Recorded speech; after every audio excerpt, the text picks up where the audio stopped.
கர்த்தருடைய பரிசுத்த நாமத்துக்கு ஸ்தோத்திரம். கர்த்தர் என்று நமக்கு கொடுத்திருக்கிற அந்த கிருபைக்காக நான் கர்த்தருக்கு நன்றி செலுத்துகிறேன். இந்த நேரத்தில் தேவனுடைய விலையேறப்பெற்ற வார்த்தையை சற்று நேரம் சிந்திப்போம். யோவான் புஸ்தகம் 11வது அதிகாரம் 3வது வசனத்தில் இருந்து. யோவான் புத்தகம் 11வது அதிகாரம் 3வது வசனத்தில் இருந்து. அப்பொழுது அவனுடைய சகோதரிகள், ஆண்டவரே, நீர் சிநேகிக்கிறவன் வியாதியாயிருக்கிறான் என்று சொல்ல அவரிடத்திற்கு ஆள் அனுப்பினார்கள். நீர் சிநேகிக்கிறவன் வியாதியாயிருக்கிறான் என்று சொல்ல அவரிடத்திற்கு, இயேசுவினிடத்திற்கு ஆள் அனுப்பினார்கள். இயேசு அதை கேட்டபொழுது, இந்த வியாதி மரணத்துக்கு ஏதுவாய் இராமல் தேவனுடைய மகிமை விளங்குகிறதற்கு ஏதுவாய் இருக்கிறது. இந்த வியாதி மரணத்துக்கு ஏதுவாய் இராமல் தேவனுடைய மகிமை விளங்குகிறதற்கு ஏதுவாய் இருக்கிறது. தேவனுடைய குமாரனும் அதனால் மகிமைப்படுவார் என்றார். இயேசு மார்த்தாளிடத்திலும் அவளுடைய சகோதரியினிடத்திலும் லாசருவினிடத்திலும் அன்பாயிருந்தார். இயேசு மார்த்தாளிடத்திலும் அவளுடைய சகோதரியினிடத்திலும் லாசருவினிடத்திலும் அன்பாயிருந்தார். ஆண்டவரிடத்துல ஒரு ஜபத்தை ஏறெடுக்கிறாங்க. 2 சகோதரிகளும் ஒரு சகோதரனும். அந்த குடும்பம் ஆண்டவர் நேசிக்கின்ற குடும்பம், ஆண்டவருக்கு மிகவும் பிரியமான குடும்பம். அந்த குடும்பத்தில் ஒரு சம்பவம் நடந்தது. லாசரு வியாதிப்பட்டு இருக்கிறான். இப்பொழுது அந்த சகோதரிகள் ஆண்டவரிடத்துல விண்ணப்பம் பண்றாங்க. எப்படி விண்ணப்பம் பண்ணுகிறார்கள் என்றால், ஆண்டவரே, நீர் சிநேகிக்கிறவன், நீர் அன்பு வைக்கிறவன், நீர் யாரை நேசிக்கிறீரோ, யார் மேல உம்முடைய அன்பு இருக்கிறதோ அவன் வியாதியாயிருக்கிறானே. இப்படிப்பட்ட கேள்விகள் தான் ஒவ்வொரு மனுஷரிடத்திலும் வரும். ஒரு வியாதி வரும்பொழுதோ அல்லது ஒரு இம்மைக்குரிய காரியங்கள் நாம் நினைக்கிற பிரகாரமாக நடக்க முடியாமல் வேறு மார்க்கமாக வேறு பிரகாரமாக நடக்குமானால் ஆண்டவரிடத்தில் ஏறெடுக்கப்படுகிற ஜபம் இப்படித்தான் இருக்கும். ஆண்டவரே, நீர் நேசிக்கிறவர், உமக்கு நாங்கள் ரொம்ப பிரியமானவர்கள், உம்மை நாங்கள் கனம் பண்ணுகிறவர்கள், உம்மை விசுவாசிக்கிறவர்கள், உமக்காக எவ்வளவோ நற்கிரியை செய்கிறவர்கள், சபைகளை கவனிக்கிறவர்கள், எவ்வளவோ நற்கிரிகள் நாங்கள் செய்கிறோம், உம்மை நேசிக்கிறோம், நீர் எங்கள் மேல் அன்பாயிருக்கிறீர். இப்படிப்பட்ட சூழ்நிலையில் இவனுக்கு இந்த வியாதி வருவது நியாயமா? இதுதான் பொதுவாக எல்லாரும் கேட்கின்ற ஒரு கேள்வி. நாங்கள் இவ்வளவு பக்திமான்களாக இருக்கும் பொழுது, எங்களிடத்தில் எந்த விதமான குறையும் இல்லாது இருக்கும் பொழுது, நாங்கள் உம்மை கனப்படுத்தும் பொழுது, நீர் எங்கள் மேல் அன்பாய் இருக்கும் பொழுது இப்படி ஒரு காரியம் சம்பவிக்கலாமா? நீர் நேசிக்கிறவன் வியாதியாயிருக்கிறான். இது விண்ணப்பமா அல்லது ஆண்டவரை குற்றப்படுத்துறதா? இது எப்படிப்பட்ட சிந்தை? இந்த விண்ணப்பத்திற்கு ஆண்டவர் ஒரு பதிலை சொல்றார். என்ன பதில் சொல்றார் அப்படின்னா, 4வது வசனம். இயேசு அதை கேட்ட பொழுது, அந்த விண்ணப்பத்தை கேட்ட பொழுது, அந்த ஜபத்தை கேட்ட பொழுது அதற்கு பிரதியுத்தரம் கொடுக்கிறார்.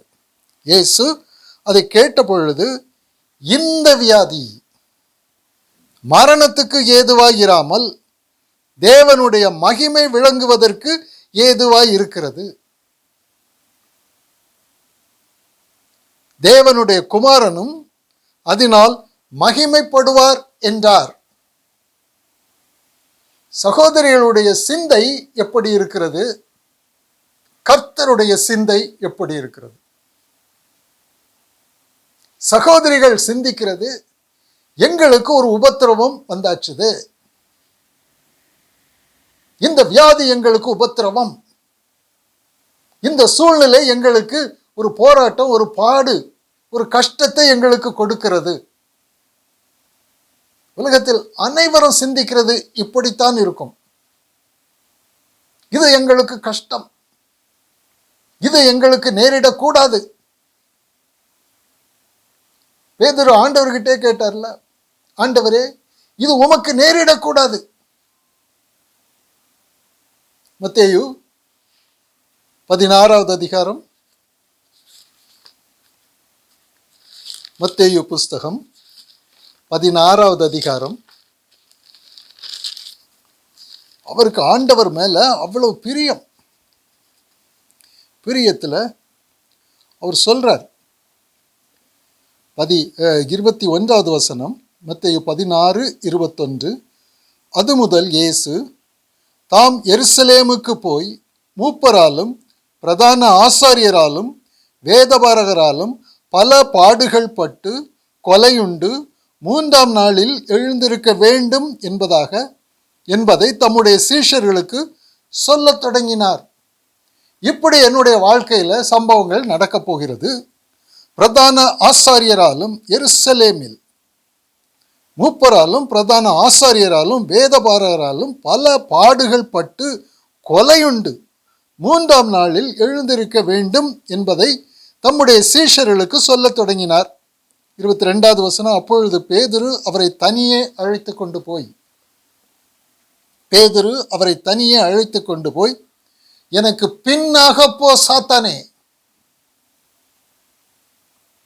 எனக்கு பின்னாக போ சாத்தானே, நீ எனக்கு இடரலாக இருக்கிறாய்.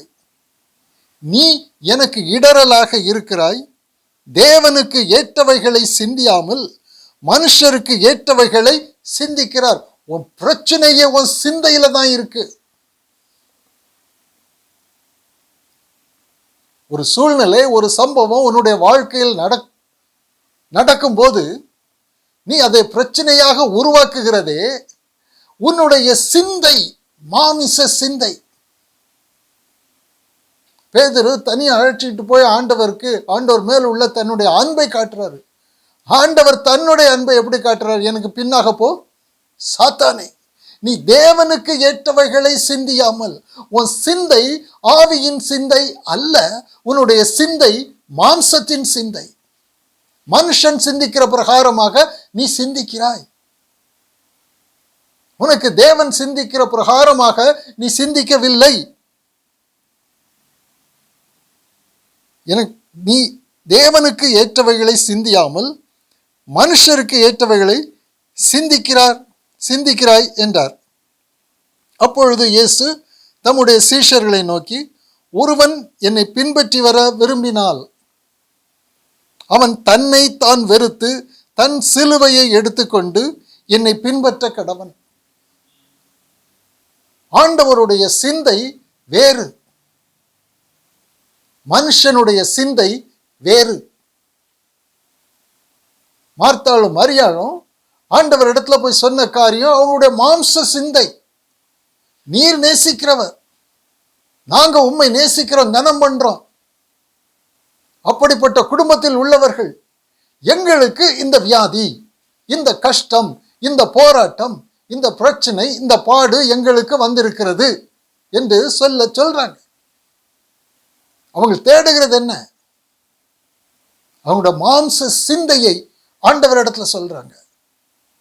ஆண்டவர் ஆவியின் சிந்தை சொல்றார். நீங்க எப்படி சிந்திக்க வேண்டும் தெரியுமா? நான் உங்களை நேசிப்பேன் ஆனால், நீங்கள் என்னை கனம் பண்ணுகிறவர்கள் ஆனால், எனக்கு ஒப்பு கொடுத்திருக்கிற என்னுடைய சீஷர்கள் ஆனால், உன்னுடைய வாழ்க்கையில் நடக்கிற எந்த ஒரு காரியமும் உனக்கு கேடு அல்ல.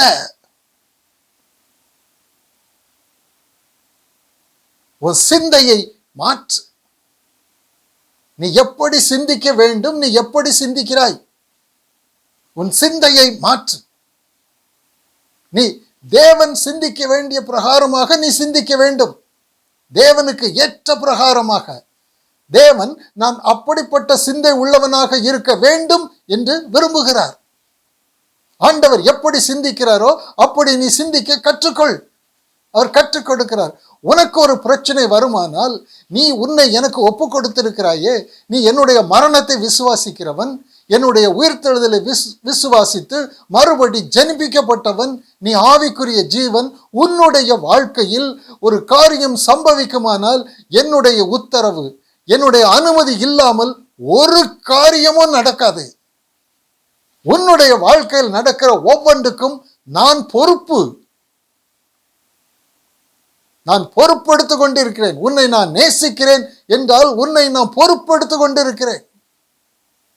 பொறுப்பு எடுத்து கொள்ளாமல் இப்படிப்பட்ட காரியங்கள் நடக்காது.